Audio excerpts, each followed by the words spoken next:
Dalam surat Al-Ankabut ayat 60 Allah Ta'ala berfirman, wa ka'ayyin min dabbatin la tahmilu rizqaha Allahu yarzuquha wa iyyakum. Berapa banyak binatang yang tidak sanggup memikul rezekinya sendiri, ya? Dia nggak sanggup nyari sendiri. Allahu yarzuquha, Allah yang beri dia rizki, wa iyyakum, dan kalian semua. Itu sudah dijamin oleh Allah Subhanahu wa Ta'ala.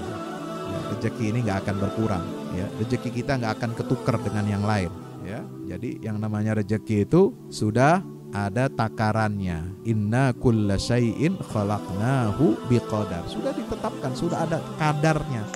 Takaran-takarannya itu sudah ditentukan oleh Allah Subhanahu wa Ta'ala. Soal bagi kita adalah bagaimana kita menjemput rezeki dari Allah itu.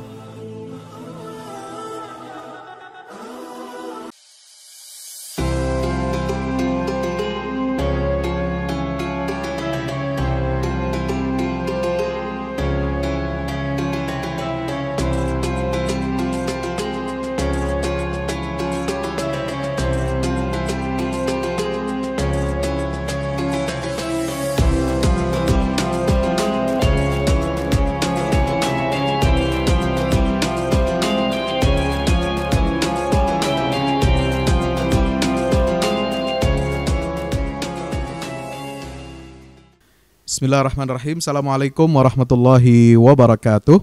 Waalaikumsalam. Alhamdulillah wassalatu wassalamu ala Rasulillah wa ala alihi wa sahbihi wa man tabi'ahu wa nasarahu wa wala la hawla wa la quwwata illa billah. Subhanaka la ilma lana illa ma 'allamtana innaka antal alimul hakim. Rabbi zidni ilma warzuqni fahma. Rabbi shrah li sadri wa yassir li amri. Wahlul 'uqdatam min lisani yafqahu qawli. Dalam hal ini saya bukan sebagai ahli ekonomi. Ya, saya bukan pakar ekonomi. Ya, saya harus katakan bahwa saya adalah sarjana yang menekuni bidang keahlian Al-Qur'an atau tafsir Al-Qur'an. Nah, ketika berbicara tentang ekonomi, ya, saya melihatnya dari perspektif Al-Qur'an. Ya, bukan dari perspektif ilmu ekonomi. Ya, ilmu ekonomi nanti akan confuse kalau saya bicara tentang detail, teknis, masalah-masalah ekonomi. Tetapi kalau kita menghadapi krisis, ya, dalam Al-Qur'an itu ada banyak dibicarakan atau dikisahkan tentang berbagai macam bentuk krisis yang dihadapi oleh umat manusia dan bagaimana Al-Qur'an ini memberikan solusi. Karena Allah Ta'ala berfirman, ya, dalam Al-Quranul Karim, ma farratna fil kitabi min syai'. Ini satu prinsip, kaidah, ya, bahwasanya tidak ada satu hal pun yang kami luput dalam memberikan, ya, solusi dalam problematika kehidupan umat manusia. Ma farratna fil kitabi min syai'. Apalagi sifat Al-Quran itu adalah hudan linnas wa bayyinatin minal huda wal furqan. Dia menjadi petunjuk bagi umat manusia. Ya, kemudian Al-Qur'an itu kalau kita lihat dalam surah Yunus ayat 57, ya, dan sampai 58 Allah Ta'ala berfirman, ya ayuhan nas qad ja'atkum mau'izatun mir rabbikum wa shifaa'un lima fis sudur wa hudan wa rahmatun lil mu'minin. Qul bifadlillahi wa birahmatihi fabidzalika falyafrahu huwa khairum mimma yajma'un. Wahai sekalian manusia, kata Allah Subhanahu wa Ta'ala, sungguh telah datang kepada kalian mau'izatu mir rabbikum, nasihat, pelajaran. Ya, karena setiap nasihat adalah pelajaran, apalagi ini adalah nasihat mir rabbikum, dari Tuhan kalian, yaitu Allah Jalla Jalaluhu Subhanahu wa Ta'ala. Maka nasihat-nasihat Allah ini luar biasa berlaku bagi kehidupan kita, menjadi solusi bagi setiap problem yang kita hadapi. Bukan hanya itu, wa syifaa'un lima fis sudur, ya, Al-Qur'an ini menjadi obat penawar bagi penyakit-penyakit yang ada dalam jiwa kita. Ya, wa hudan, jadi petunjuk, wa rahmatun lil mu'minin, dan menjadi rahmat bagi orang-orang yang beriman. Maka Allah Ta'ala perintahkan, ya, kepada Nabi SAW, qul, katakanlah wahai Muhammad, bifadlillahi wa birahmatihi Ya, dengan karunia Allah dan rahmat Allah Subhanahu wa taala berupa turunnya Al-Qur'an ini yang menjadi solusi bagi kehidupan, ya, bagi problem-problem kehidupan umat manusia ini, ya. Fabidzalika falyafrahu. Hendaklah mereka itu bergembira. Nah, jadi kita mesti bergembira dengan atau berbahagia dengan adanya solusi-solusi masalah hidup yang kita hadapi dari Al-Qur'anul Karim. Ya, falyafrahu huwa khairum mimma yajma'un. Karena solusi Qur'ani itu lebih baik, ya kan? Lebih baik daripada apa yang mereka kumpulkan. Nah, kalau kita ini kan kritik Allah Ta'ala dalam Al-Quran ini, kita seringkali menganggap kebaikan, ya, kemudian kebahagiaan itu semuanya diukur dengan materi, ya, diukur dengan materialisme. Ya, contoh seperti apa? Indeks kebahagiaan. Nah, kan suka ada tuh PBB mengeluarkan indeks kebahagiaan. Ya, negara-negara mana saja yang paling bahagia. Tapi ukurannya kan semua materi, bos.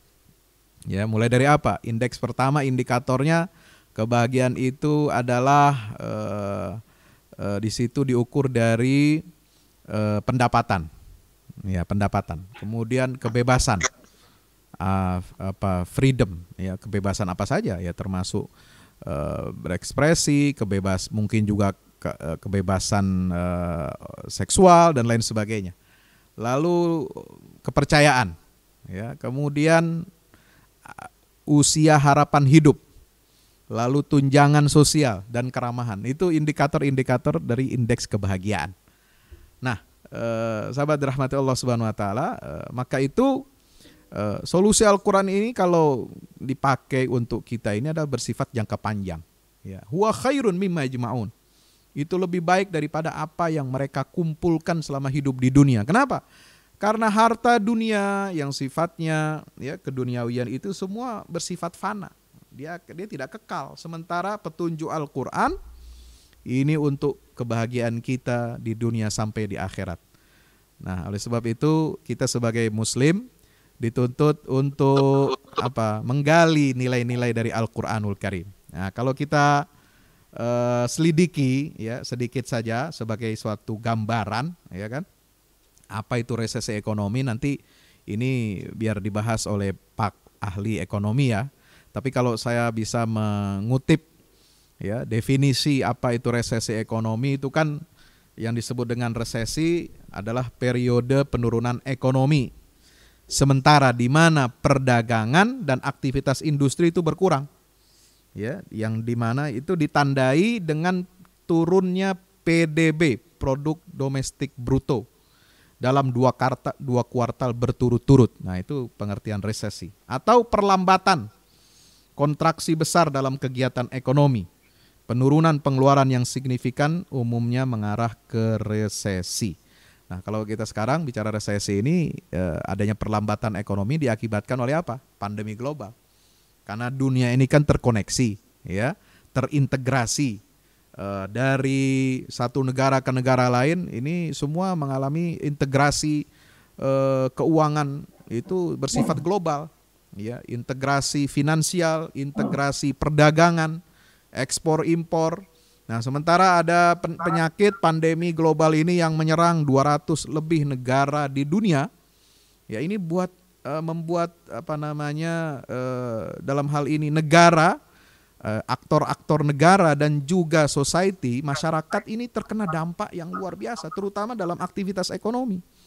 Sehingga krisis pandemi ini bukan hanya melahirkan krisis kesehatan, tetapi juga krisis, ya, sebagai dampak dari adanya kesehatan yang terganggu itu adalah krisis ekonomi, ya, juga krisis sosial, ya, nauzubillah min zalik. Apalagi kalau bisa berujung kepada krisis politik, ya, kita gak akan bicara masalah krisis politik atau krisis sosial, ya, ini ekonomi nih fokus kita, bagaimana bisa bertahan. Ya, perusahaan-perusahaan itu kan biasanya dibuat daftar tuh, kita sering mendapatkan infografis mana industri yang bertahan di tengah pandemi, ya, dalam situasi resesi ini, mana yang tidak bisa bertahan. Seperti misalnya yang nggak bisa bertahan itu apa?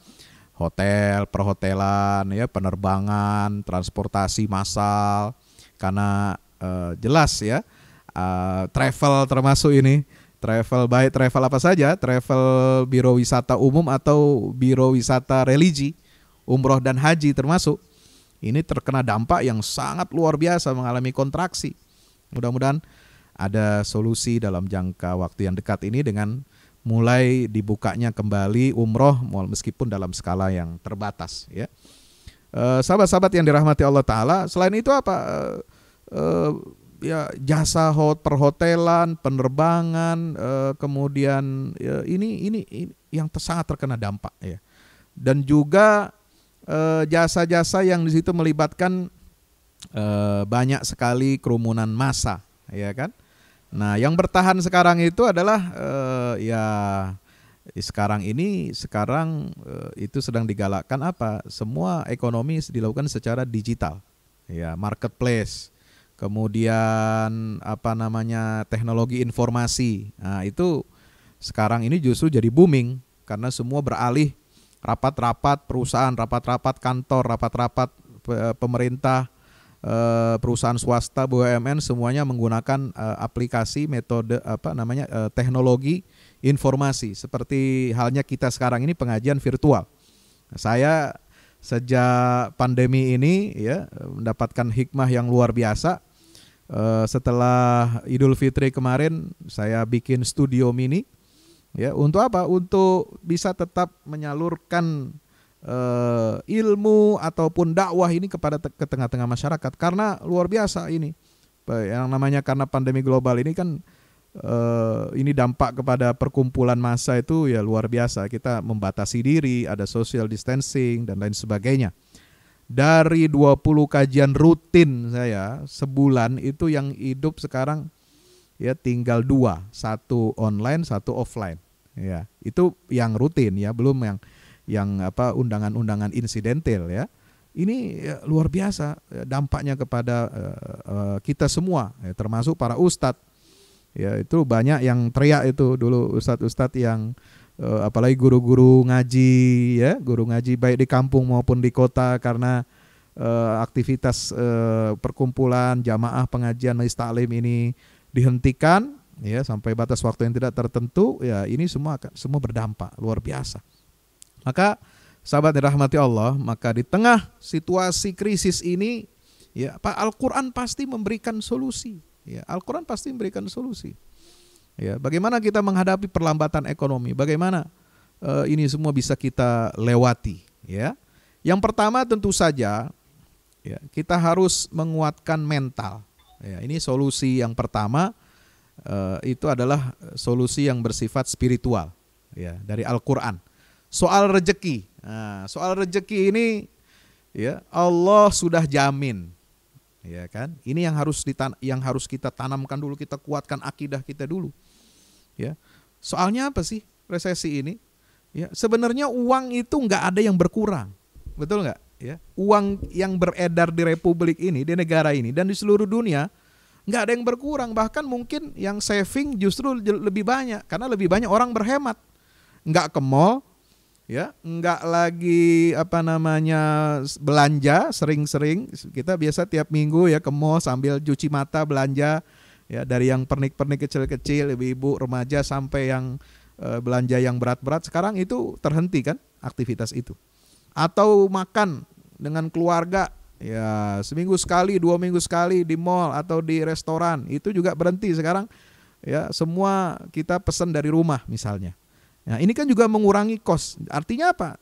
Uang kita justru banyak, tetapi di saving, ya. Orang tidak berani untuk infak, atau bukan infak dalam pengertian infak keagamaan, dalam pengertian spiritual, teologis, ya, sedekah gitu, ya. Tapi menafkahkan hartanya untuk kegiatan-kegiatan konsumsi. Menghadapi situasi seperti ini, kita harus yakin, ya, bahwa rezeki itu semua di tangan Allah. Ya, ini solusi spiritual. Ya, wa ma min dabbatin fil ardi illa 'alallahi rizquha wa ya'lamu mustaqarraha wa mustauda'aha kullun fi kitabim mubin. Tidak ada satupun binatang melata. Ini binatang nih. Jangankan binatang, termasuk manusia. Nanti di ayat yang lain surat Al-Ankabut ayat 60, wa ka'ayyim min dabatin la tahmilu rizqaha Allahu yarzuquha wa iyyakum. Ya. Nah, kita bahas dulu yang surat Hud ini. Ya. Surat Hud Allah Subhanahu wa taala mengatakan bagaimana? Tidak ada satupun binatang yang bergerak, bernyawa, yang melata di atas muka bumi ini kecuali Allah telah menjamin rezekinya.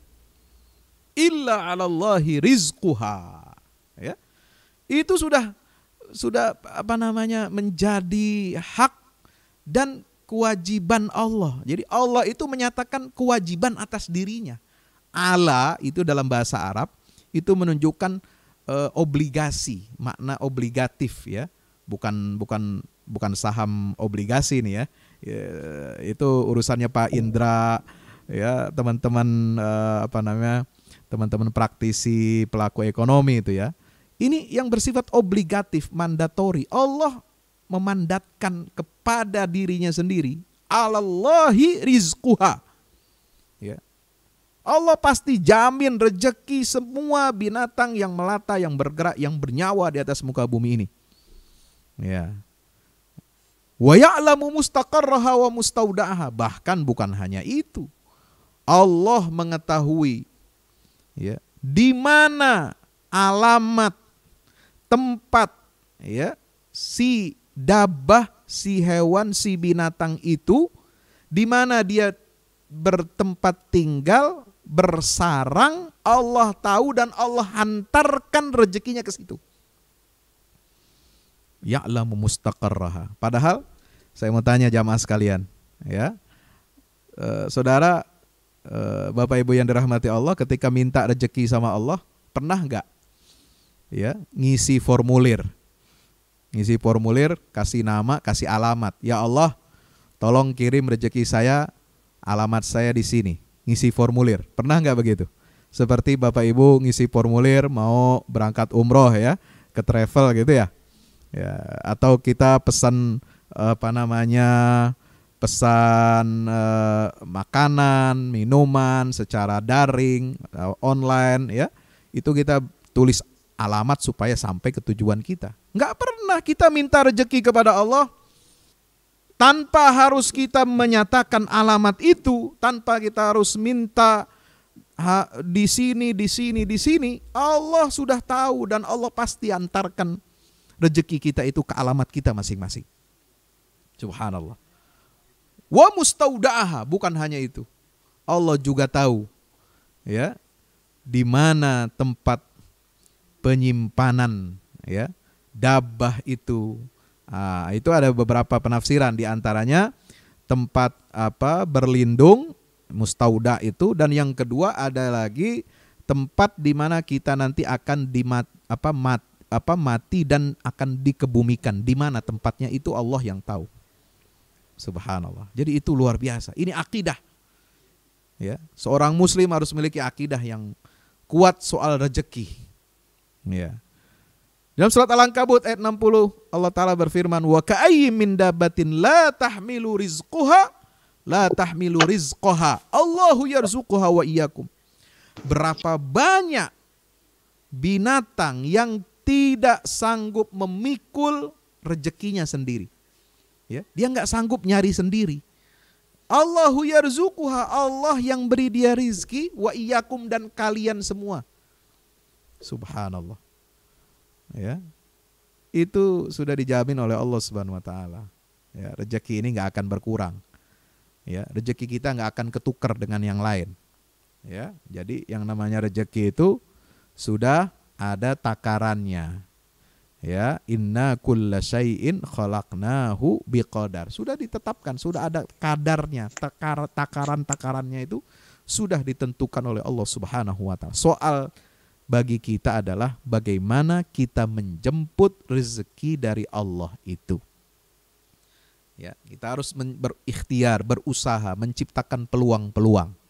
Ya, nah ini yang pertama. Jadi kalau istilah resesi, perlambatan ekonomi, ya, kontraksi pertumbuhan ekonomi atau lockdown ekonomi itu hanya ada di dunia, dalam dunia kamus istilah manusia.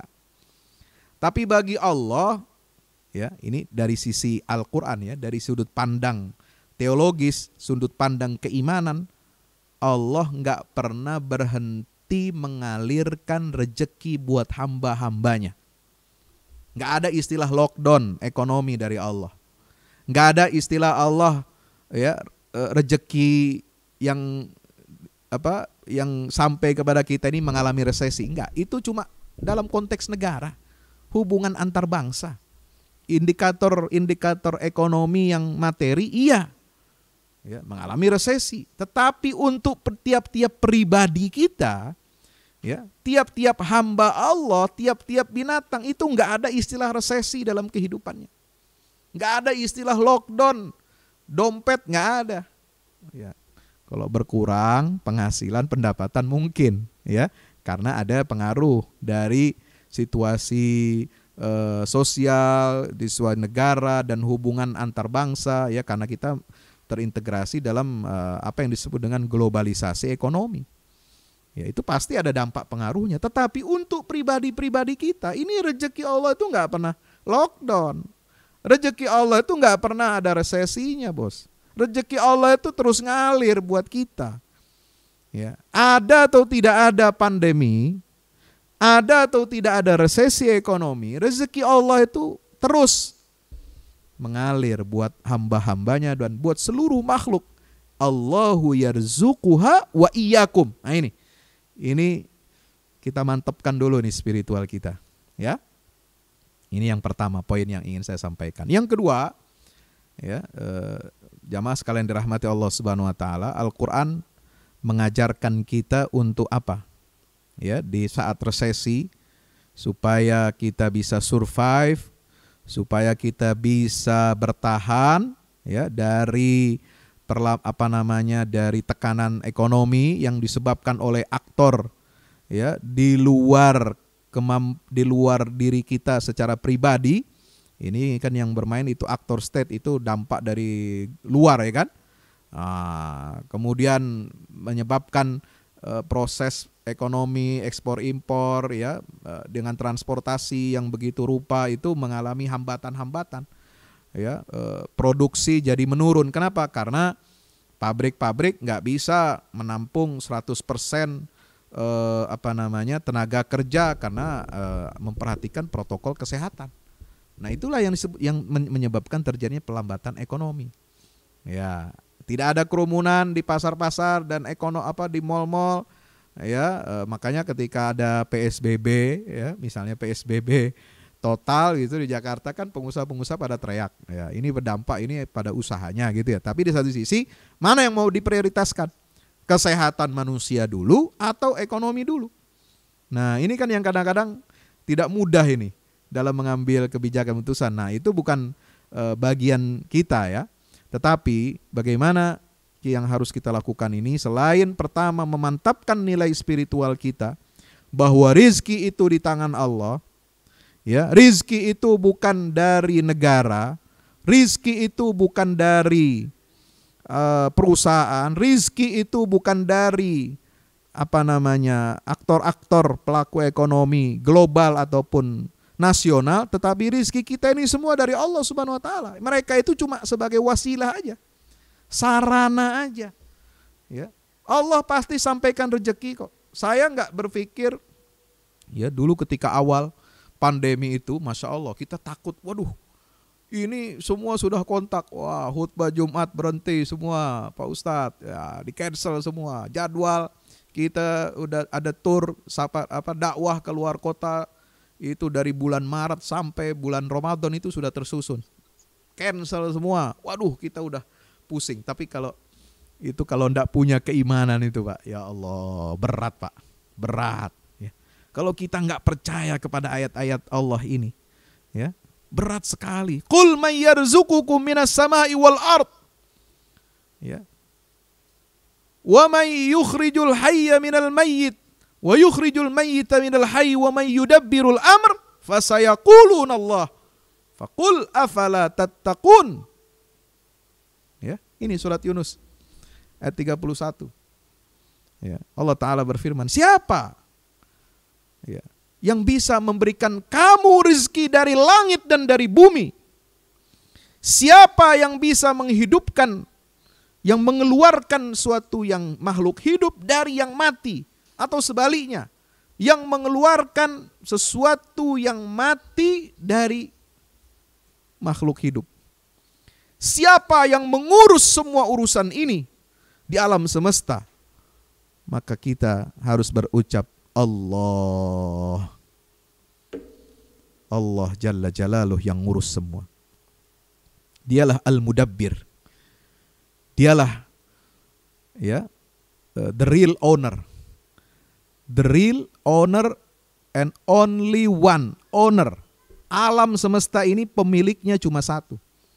Yang mengurusnya cuma satu, Allah Subhanahu wa Ta'ala. Dialah yang memberikan rizki kepada kita. Cuma persoalannya, kata Al-Quran, afala tattaqun. Ya. Kita ini harus PDKT sama Allah. Ya, kita kuatkan iman dan takwa kita kepada Allah Ta'ala. Kalau nggak kuat-kuat iman dan takwa, pada stres. Ya, kalau nggak kuat-kuat iman dan takwa menghadapi dampak ekonomi dari pandemi global ini, semua bakal ya, sebelum gulung tikar perusahaan kita udah gulung tikar hati kita dulu. Nauzubillah min zalik. Ya. Sebelum mati perusahaan kita mati duluan jiwa dan hati kita serta pikiran kita. Nah, ini jauh lebih bahaya, lebih dahsyat. Ya, dari sekedar ya, perusahaan yang kolaps. Kalau manusia sudah jiwanya kosong, jiwanya mati, imannya ya sudah lepas, ya kalau istilah Jawanya itu ucul, ya bukan usuluddin lagi, jadi uculuddin, ya agamanya ucul, agamanya lepas, nauzubillah, ya udah nggak percaya lagi, tidak beriman kepada takdir, qada dan qadar Allah Subhanahu Wa Taala, tidak percaya Allah yang mengatur semua rezeki. Nah, di sini di ujiannya nih ntar di sini ada ujiannya nih, jamaah yang dirahmati Allah. Orang kalau sudah resesi, ada krisis, ada banyak pengangguran, banyak PHK, banyak angka kemiskinan tambah naik dan lain sebagainya. Akhirnya apa yang terjadi? Kita melihat di masyarakat kita apa? Banyak angka perceraian. Satu. Ya. Jasa paranormal naik. Ya, dukun. Jasa paranormal naik. Ya. Dan jangan sampai itu masuk RUU Cipta Kerja ya. Saya dapat sharean itu katanya di poin berapa, itu pasal berapa, di halaman berapa ratus itu katanya ada paranormal itu. Nah ini janganlah ya, jangan sampai lah begitu. Ya, ini mengurangi keimanan. Kata Nabi SAW, man ata arrafan, siapa yang datang kepada tukang tenun, ya tukang ramal, kemudian dia membenarkan apa yang dia ramalkan untuk dirinya, faqad kafara bima unzila ala Muhammad sallallahu alaihi wasallam. Sungguh dia telah kufur kepada agama yang telah diwahyukan, diturunkan kepada Nabi Muhammad sallallahu alaihi wasallam. Nauzubillah min zalik, ya. Pertama, solusi Quran adalah kita kuatkan mental spiritual kita. Ya, ingat Allah, ya, semua di tangan Allah, kita takwa kepada Allah, pendekatan kepada Allah, dan jangan minta cari pertolongan kepada selain Allah Subhanahu wa taala. Berbuat syirik kepada Allah harus kita jauhi. Ya, itu yang pertama. Yang kedua, sahabat jamaah yang dirahmati Allah Subhanahu wa taala, adalah Al-Quran mengajarkan kita itu aktivitas untuk apa? Untuk menabung, ya, hemat, ya, hemat. Nah, di dalam Al-Quran itu kan ada kisah cerita tentang apa? Ini bukan kisah dongeng, ini kisah nyata.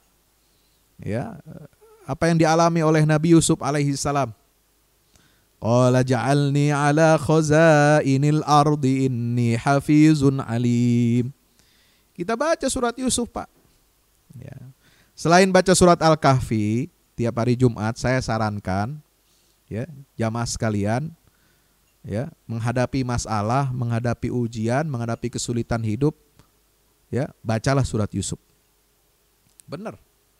Ya, baca surat Yusuf bukan cuma Pak Ustadz ngapain baca surat Yusuf, emang istri kita hamil? Siapa bilang? Ya, itu kan tradisi aja, tafaul, ya. Ingin supaya anak yang dikandung itu punya akhlak seperti Nabi Yusuf, punya keteguhan hati seperti Nabi Yusuf, punya paras yang ganteng kalau laki-laki seperti Nabi Yusuf, kan? Nah, itu kan itu hanya tafaul, bukan, nggak ada hadisnya Rasulullah perintahkan ibu hamil baca surat Yusuf, nggak ada. Ya, itu yang disebut dengan mujarrobat, sesuatu yang dipraktekkan. Nah, jadi kalau dengar kata mujarrobat itu jangan dikonotasikan negatif dulu. Ya, mujarrob itu sesuatu yang dipraktekkan pengalaman. Ya, ada tafaul, boleh. Karena Al-Quran itu kan syifa, Al-Quran itu mau'izah, Al-Quran itu hudan, Al-Quran itu rahmatun lil mu'minin. Ya, baca Quran semua surat bagus. Daripada istri Anda hamil lalu baca yang enggak, ya, lalu nonton yang enggak, yang negatif, lebih bagus baca Quran. Mau baca surat Yusuf kek, surat Maryam kek, surat apa kek, ya, pokoknya baca Quran aja. Ya. Tapi saudara, menghadapi kesulitan, ya, kata para ulama, ya, kalau Anda menghadapi kesulitan kegalauan hidup, ya, biasakanlah baca surat Yusuf. Pak Ustadz, ini kan kepanjangan suratnya. Ada 113 ayat, apa enggak kepanjangan? Ya, sekali-kali lah kita move on, ya. Kalau biasa baca surat yang soal rejeki, ya kan, diajarin sama beberapa ustadz, suruh baca surat Al-Waqiah biar murah rejeki, atau baca surat Tabarok, ya, surat Yasin. Ya, kita move on, jangan surat itu aja yang dibaca. Baca surat Yusuf, petunjuk dari Allah Subhanahu wa taala bagaimana, kata para ulama, kalau Anda mengalami kesulitan, ujian, musibah berat, baca surat Yusuf, ya. Setelah Anda resapi kisah-kisah Nabi Yusuf dari awal sampai akhir, kalau Anda fahami, kalau Anda resapi, kalau Anda hayati dengan baik, ya, maka Anda selesai membaca surat Yusuf itu dengan tadabbur, Anda pasti akan optimis dan gembira menjemput rahmat Allah Subhanahu wa taala. Apa salah satu hikmahnya baca surat Yusuf? Ada soal bagaimana Nabi Yusuf menghadapi resesi ekonomi di zaman itu. Ya. Salah satu cara Allah, ya, mengeluarkan Yusuf dari penjara adalah dengan Allah ciptakan resesi ekonomi. Coba bayangkan. Ya. Jadi resesi ekonomi yang dinamakan perlambatan ekonomi ini tidak lepas dari campur tangan Allah. Ya. Di balik pandemi misalnya, ya, orang ribut tentang corona, COVID-19 itu berasal dari Wuhan. Ya, itu semua ada faktor manusiawinya, tetapi saya yakin, hakul yakin juga itu ada intervensi dari Allah. Sebab, ya, tidak ada satupun, ini keyakinan lagi, ya, akidah kita sebagai muslim. Ya, apa kata Allah Subhanahu wa taala? Wa indahu mafatihul ghaib la ya'lamu illahu. Ma tasqutu min waraqatin illa ya'lamuha wala habbatin fi zulumatil ardi wala ratbin wala yabisin illa fi kitabim mubin. Ya. Allah Subhanahu wa taala, ya, mengatakan tidak ada yang daun satupun yang berguguran. Ya. Ma tasqutu min waraqatin illa ya'lam. Allah tahu berapa jumlah daun yang gugur dalam setiap detik, setiap jam. Wala habbatin fi zulumatin, dan tidak ada satu biji-bijian pun yang merekah keluar dari kegelapan bumi, tumbuh. Wala ratbin wala yabisin illa fi kitabim. Semua kejadian sekecil apapun itu kejadian di alam dunia ini, bahkan di alam semesta ini, kecuali Allah sudah tahu dan Allah yang merekayasa itu. Termasuk resesi ekonomi, ada intervensi Allah. Itulah pelajaran dari kisah Nabi Yusuf, bagaimana resesi ekonomi yang dialami oleh negeri Mesir. Ya. Allah rekayasa resesi ekonomi itu dengan apa? Dengan mimpi yang Allah berikan kepada si raja Mesir ini. Ya. Minta apa? Supaya ditakwilkan mimpi. Ya, apa di dalam surat Yusuf? Masya Allah. Ya, itu disebutkan inni ara fil manam. Ya, itu disebutkan apa namanya, sab'a baqaratin simanin ya'kuluhunna sab'un ijaf. Ya, kemudian wa sab'i sumbulatin khudrin wa ukhra yabisat.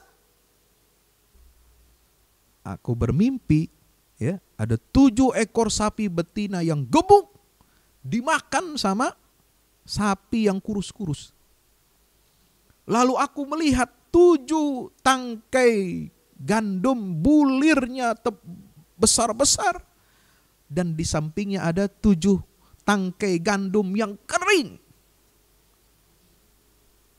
Ya. Bingung dia. Ini apa tandanya? Semua orang pintar, semua ahli di negeri Mesir, gak ada yang sanggup, ya, meyakinkan Raja Mesir tentang takwil mimpi itu. Itulah cara Allah mengeluarkan Nabi Yusuf dari penjara. Dia dipenjara karena kezaliman yang terjadi. Dia bukan, ya, melakukan kriminal. Ya, dia tidak beroposisi kepada pemerintah. Ya, mohon maaf. Ya, kalau ada yang mengatakan ya penjara itu mestinya cuma buat kriminal, bukan buat yang berbeda pendapat. Ya, itu betul. Ya, Nabi Yusuf itu bukan kriminal, bukan oposisi juga. Ya, dia orang nggak salah. Ya, dijebloskan ke dalam penjara untuk apa? Menjaga kehormatan, nama baik tuannya, majikannya, karena istrinya pengen selingkuh dengan Nabi Yusuf, ditolak. Maka beliau mengatakan Rabbis sijnu ahabbu ilayya mimma yad'unani. Ya, lebih baik saya hidup di penjara aja deh, lebih tenang. Malah di penjara itulah yang membuka pintu-pintu keberkahan dan kebaikan. Dia bisa berdakwah, dia mendakwahkan tauhid, mendakwahkan Islam, ya, banyak mengislamkan napi-napi yang ada di penjara. Kemudian dia bisa lebih konsentrasi lagi, dan di situ dia berjumpa dengan 2 pelayan raja yang, ya, menjadi suspek, menjadi apa namanya, tersangka.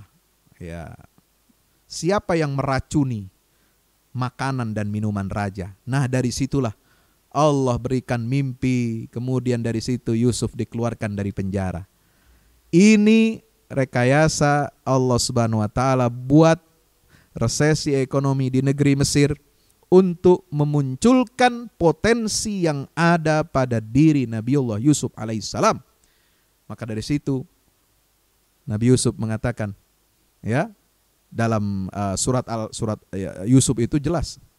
Qala tazra'una sab'a sinina da'aba fama hasadtum fi sumbulihi fadaru fi sumbulihi illa qalilan mimma ta'kulun.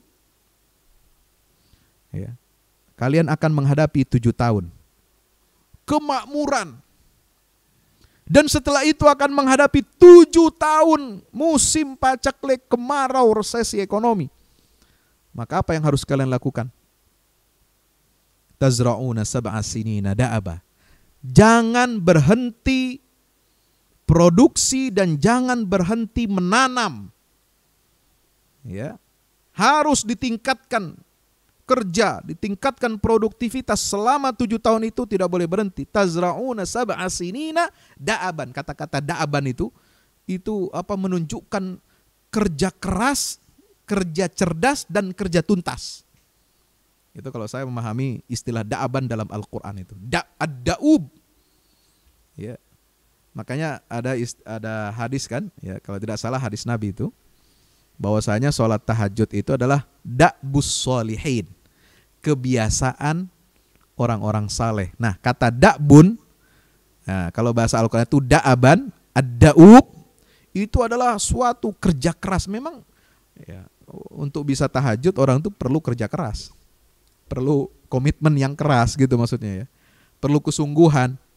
Ya, makanya disebut da'bus sholihin. Ya, maka bekerja pun harus daub. Bekerja itu harus continue, harus punya komitmen, harus punya kecerdasan. Ya. Maka itu Allah Subhanahu wa taala dalam takwil mimpinya Raja Mesir yang ditakwilkan oleh Nabi Yusuf itu mengatakan apa? Tazra'una sab'as sinina da'aban. Jangan berhenti. Terus kerja keras, kerja cerdas, kerja tuntas selama 7 tahun. Fama hasadtum fadharuhu fi sumbulihi. Apa yang kalian panen, ya kalian petik dari semua jenis tanaman, tumbuhan, tanaman-tanaman produksi. Kalau kita ini ada hutan, ya hutan-hutan produksi semua harus digenjot. Karena ketahanan pangan itu yang nomor 1 dalam satu negara. Kalau ketahanan pangan kita jebol, hancur negara. Nggak bisa orang berproduksi, ya. Nggak bisa orang hidup kalau ketahanan pangan hancur. Makanya solusi dalam Al-Quran dari kisah Nabi Yusuf, ketahanan pangan.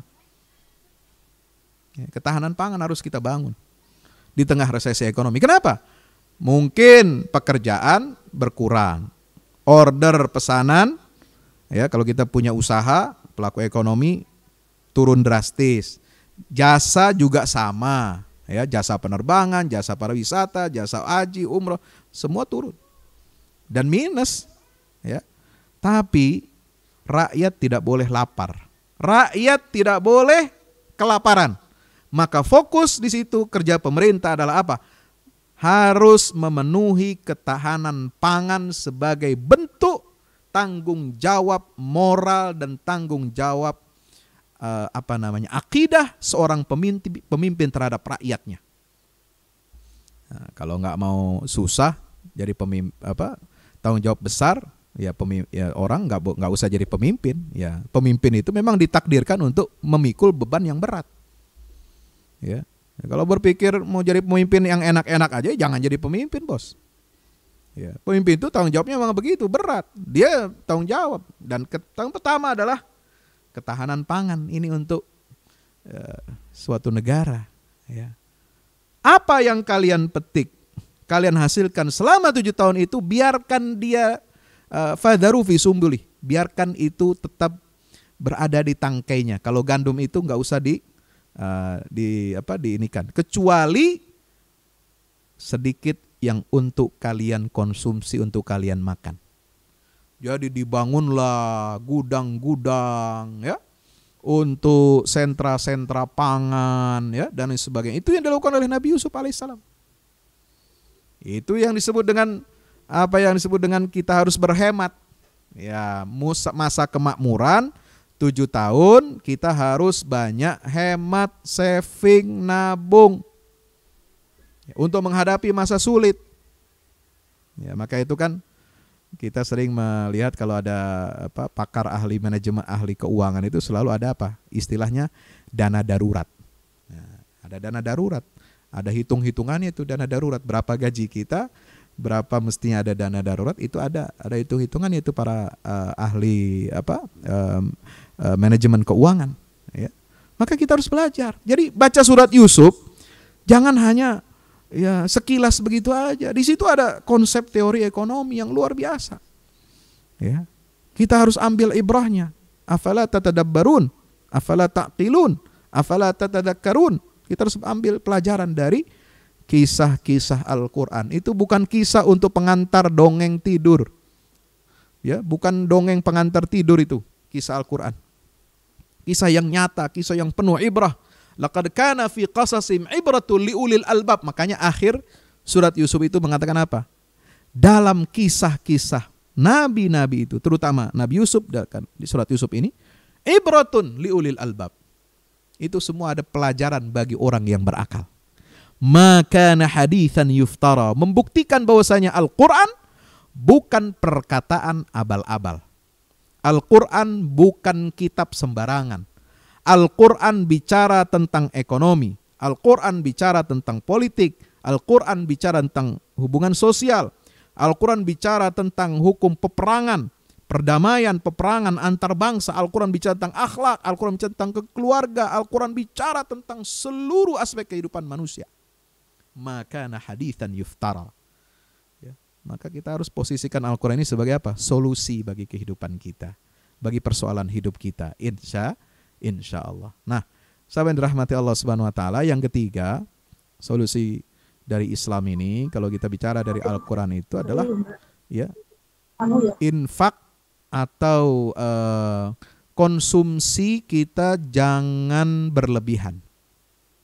Makanya dalam surat Al-Furqan, surat Al-Furqan ya, kalau kita baca ya, tentang sifat ibadur rahman, wa ibadur rahman alladzina yamshuna, dalam sifat ibadur rahman itu apa itu? Surat Al-Furqan ya kan?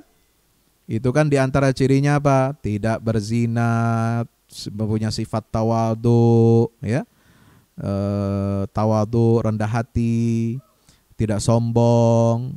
Kemudian ada satu sifat yang berkaitan dengan ekonomi. Sifat ibadur rahman bicara tentang ekonomi. Coba bayangkan. Apa itu? Alladzina idza anfaqu lam yusrifu wa lam yaqturu wa kana baina dzalika qawama. Ya, silakan baca surat Al-Furqan. Nah, saya lihat ini ayat berapa nih? Kadang-kadang kita udah pada lupa, ya. Surah Al-Furqan ini Masya Allah, tabarakallah, ya. Di situ tentang ibadur rahman. Jadi jangan dikira ya yang disebut dengan hamba-hamba ar-Rahman itu hanya kualitas spiritual saja. Ya. Ketika Allah berbicara tentang hamba-hamba yang dipuji, ya, hamba-hamba yang mendapatkan pujian yang luar biasa dari Allah Subhanahu wa taala, itu jangan dianggap itu hanya sifat-sifat spiritual, rajin sholatnya, ya, tidak berbuat syirik, tidak berzina, ya, tidak membunuh, tidak bersaksi palsu, ya, kemudian senantiasa ingat kepada ayat-ayat Allah yang diturunkan. Nah, tetapi juga bayangkan, ya, di sini wa ibadur rahmanil ladzina yamshuna 'alal ardi hauna, itu dari ayat 63 surah Al-Furqan. Sebelum ya sifat ibadur rahman itu bicara tentang tidak berbuat syirik, tidak membunuh, tidak berzina, kemudian tidak bersaksi palsu, kemudian senantiasa ingat kepada ayat-ayat Allah dan peduli kepada pendidikan keluarga. Yaquluna rabbana hab lana min azwajina wa dzurriyyatina qurrata a'yun waj'alna lil muttaqina imama. Allah bicara tentang ekonomi. Jadi ibadur rahman itu harus punya ketahanan ekonomi. Apa ketahanan ekonominya? Walladzina idza anfaqu, orang-orang hamba-hamba Allah yang apabila dia mengkonsumsi, ya, mengeluarkan nafkah untuk konsumsi, mengeluarkan biaya untuk konsumsi, itu kata-kata infak, bukan hanya infak dalam pengertian sedekah, ya. Bukan hanya sedekah, zakat atau wakaf atau apa yang kita kenal dalam terminologi agama. Tetapi infak di situ adalah bahasa yang bersifat universal yang juga menunjukkan aktivitas ekonomi, di antaranya konsumsi. Walladzina idza anfaqu lam yusrifu. Ya, hamba-hamba Allah yang Ar-Rahman, ibadur Rahman yang dipuji oleh Allah adalah mereka yang apabila ya mengeluarkan biaya konsumsi, aktivitas ekonominya itu lam yusrifu, tidak berlebih-lebihan israf, walam yakturu, dan juga tidak pelit, ya. Enggak begini lebar buka tangan, ya, enggak juga begini, ya. Bukan mengepal, ya. Artinya apa? Dia ya megang erat-erat, artinya apa? Medit, pelit. Ya, artinya apa? Kita di tengah-tengah. Ekonomi Islam ini ekonomi pertengahan, mazhab tengah, ya. Dalam konsumsi, dalam aktivitas ekonomi, kita tidak boleh keluar uang jor-joran untuk beli sesuatu yang nggak penting. Ya, makanya kita harus bersikap apa? Pertengahan, moderat. Wa kana baina dzalika qawama. Karena dalam sikap aktivitas ekonomi yang tengah, yang moderat, ya, yang tidak jor-joran dan juga tidak menahan, ya, sampai tidak keluar sama sekali, itulah terdapat qawama. Qawama itu artinya apa sih? Itu dari sifat Allah Al-Qayyum. Kita kan suka baca surah ayat kursi ya. Allahu la ilaha illa huwal hayyul qayyum. La ta'khudhuhu sinatun wala naum. Ya kan? Subhanallah. Apa Al-Qayyum itu? Al-Qayyum itu adalah dia yang al-qa'imu binafsihi. Ya, qiyamuhu binafsi. Kalau anak-anak santri dulu belajar tentang aqidatul awam, belajar tentang akidah, itu ada sifat-sifat Allah, qiyamuhu binafsihi. Allah itu, ya, itu yang memenuhi semua urusan makhluknya. Kenapa? Karena urusan dengan dirinya sudah selesai. Itu kalau saya memaknai dalam konteks hubungan antar manusia. Artinya apa? Kita ini harus sudah selesai dengan urusan diri kita. Ya. Dalam persoalan-persoalan mendasar, kebutuhan pokok, kita ini harus sudah selesai dengan urusan hidup kita. Ya. Nggak boleh minta-minta orang Islam itu, nggak boleh ngemis orang Islam itu, nggak boleh miskin orang Islam itu. Ya. Barusan saya tadi ditanya sore tadi, ya, Ustadz, ya, bagaimana, boleh nggak kalau saya mohon minta kepada Allah jadi orang miskin aja supaya saya bisa zuhud? Kalau banyak harta nanti nggak bisa zuhud loh.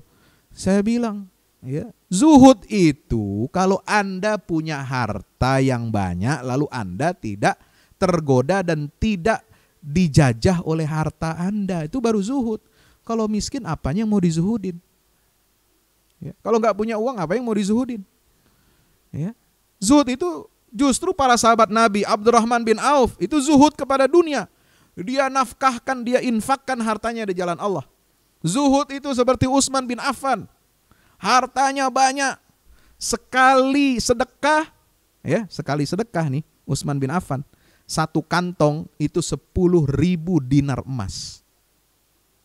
Nggak main-main. 10.000 dinar emas. Berapa itu? 10.000 kali 4,25 gram. Nah, sekarang berapa? 1 dinar itu 3,5 juta lah katakan. 10.000 kali 3,5 juta, hitung aja sendiri. Itu sekali infak tuh. Itu baru zuhud.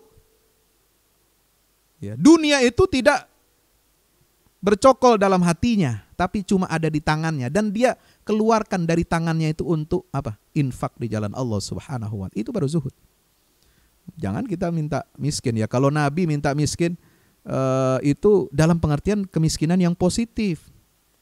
Ada kan doa Nabi mengatakan, ya Allah hidupkanlah ahyini miskinan. Hidupkanlah aku dalam keadaan miskin. Ya karena Rasulullah itu, ya, berdakwah, menyampaikan risalah tabligh bukan untuk mencari popularitas, bukan untuk mencari harta dunia. Nah, itu yang dimaksudkan kemiskinan yang positif, tapi untuk hambanya, ya, untuk kita. Ya, kalau kita miskin, nggak punya harta, nggak punya benda, ya, bagaimana kita mau infak, sedekah? Bagaimana kita mau bayar zakat? Bagaimana kita mau berhaji? Haji perlu itu ibadah maliyah, ibadah harta. Ya. Ibadah harta. Bagaimana kalau kita mau berjihad dengan harta? Wajahidu fi sabilillahi bi amwalikum wa anfusikum. Jihadlah kamu, ya, dengan harta dulu kata Allah, baru dengan nyawamu. Ya. Bagaimana kalau kita miskin, nggak punya apa-apa, disuruh Allah perintahkan kita jihad dengan harta, kita nggak punya apa-apa. Nah, ini mindset kita ini jangan keliru. Jangan kita mengatakan, oh, harta benda dunia itu adalah pangkal semua kejahatan. Justru harus dibalik. Cara berpikir kita harus positif. Kalau nggak punya harta, nggak punya uang, nggak punya materi, itu bisa jadi pangkal kejahatan. Ya, mencuri, membegal, merampok, ya kan? Apalagi korupsi. Kenapa? Karena persoalan dia selalu merasa kurang, dengan harta itu. Nauzubillah min zalik. Nah, maka itu walladzina idza anfaqu lam yusrifu wa lam yaqturu wa kana baina dzalika qawam. Itulah yang akan menegakkan kehidupan ekonomi, ya, yang akan membawa kemaslahatan kebahagiaan dunia akhirat adalah sikap, aktivitas, perilaku ekonomi yang tidak israf, tidak berlebih-lebihan, dan tidak menahan diri, pelit, dan lain sebagainya. Nah, ini mazhab ekonomi Islam, tengah-tengah. Itulah yang akan menimbulkan sifat qawama, ya. Artinya apa? Qawama itu adalah menegakkan kehidupan. Wallahu a'lam bishawab. Nah, yang keberapa? Yang keempat adalah kita harus perbanyak bagi yang punya kelebihan harta, ya investasi sekarang, investasi yang baik, harus investasi yang halal. Ya, kalau punya uang investasikan yang halal, yang pasti. Ya, investasi apa? Emas, investasi di sektor-sektor syariah, dan akan lebih bagus lagi kalau investasi di sektor real yang kita tingkatkan. Untuk apa? Untuk membantu masyarakat, membantu umat ini untuk mendapatkan pekerjaan yang layak. Nah, sektor real yang padat karya, nah ini harus kita kita hidupkan. Nah, disinilah jihadnya para agniya, orang-orang kaya muslim, ya, meskipun di masa sulit, di masa resesi, ya itu kan resesi negara, resesi ekonomi, pertumbuhan, ya, perlambatan negara. Tetapi kan tidak semua, ya, orang yang punya uang, punya kekayaan itu lalu kemudian ya dia berpangku tangan lalu dia begitu saja tidak berinvestasi. Tetap investasi dan prioritaskan yang sektor real. Untuk apa? Membantu. Nah, disitulah sampai kepada kesimpulan yang terakhir, bagaimana dalam keadaan resesi ini kita harus apa? Takaful, tarahum, saling membantu, ta'awun, saling tolong menolong, takaful, saling menjamin. Ya, itu ajaran Islam. Allahu fi aunil abdi madamal abdu fi auni akhihi. Allah senantiasa selalu menolong hambanya selama hamba itu mau menolong saudaranya. Maka itu mari, berat sama dipikul, ringan sama dijinjing. Ya, dalam situasi resesi ekonomi ini mari kita perkuat spirit ruh ta'awun kita. Ta'awun alal birri wat taqwa. Jangan ta'awun alal ismi wal udwan, ya, kerjasama untuk berbuat dosa dan kemaksiatan. Tetapi kita harus kerjasama, ta'awun, saling berbagi, saling sinergi, ya, itu dalam kebaikan dan ketakwaan. Nah, keutamaan kita berbagi di saat resesi ini luar biasa. Allah, ya, sebagai closing kajian kita malam hari ini, Allah menyatakan dalam surah At-Talaq ayat 7. A'udzubillahi minasyaitonirrajim. Liyunfiq dzu sa'atin min sa'atihi wa man qudira fa'alaihi rizquhu falyunfiq mimma atahu Allah. La yukallifullahu nafsan illa ma ataha. Sayaj'alullahu ba'da usrin yusra. Hendaklah orang yang memiliki kelapangan kekayaan itu berinfak dari kelapangan rezeki hartanya. Wa man qudira alaihi rizquh. Bagaimana kalau orang yang sempit, yang kurang, ya, juga Allah perintahkan untuk berinfak. Ya. Wa man qudira alaihi rizquh falyunfiq mimma atahullah. Sesuai dengan apa kemampuan yang telah Allah berikan untuk dirinya. Jadi yang namanya infak, sedekah, nggak lihat kaya, nggak lihat miskin, atau yang berkurang hartanya, tapi semua diminta untuk apa? Infak, membantu sesama. Ya, gerakan kita bantu tetangga, bantu sesama ini harus digalakkan di saat-saat ekonomi kita sedang sulit. Kita harus bangkit, dan Allah memberikan janji apa? Sayaj'alullahu ba'da usrin yusra. Allah akan menjadikan setelah kesulitan itu pasti pasti ada kemudahan. Karena sedekah, kata Nabi SAW, tadfa'ul bala, akan menolak bala. Sedekah akan menolak, kata Nabi dalam hadis lain, 70 jenis musibah bencana. Yang paling ringan diantaranya, kata Nabi SAW, musibah apa? Penyakit, ya, al-judham wal baras, penyakit sopak dan penyakit kusta. Nah, ini kan penyakit, termasuk juga barangkali ya penyakit menular, wabah, itu aja yang paling ringan itu bisa tertolak dengan adanya kita bersedekah. Apalagi corona, COVID-19, insya Allah akan dilenyapkan, kita dihindari oleh Allah Subhanahu wa taala dari kejahatan penyakit ini dengan apa? Dengan kita banyak bersedekah, berbagi, ta'awun untuk sesama, ta'awun untuk negeri, dan ta'awun untuk kita menanamkan benih-benih kebaikan dan ketakwaan kepada Allah Subhanahu wa taala. Aqulu qouli hadza, astaghfirullah li wa lakum. Wassalamualaikum warahmatullahi wabarakatuh.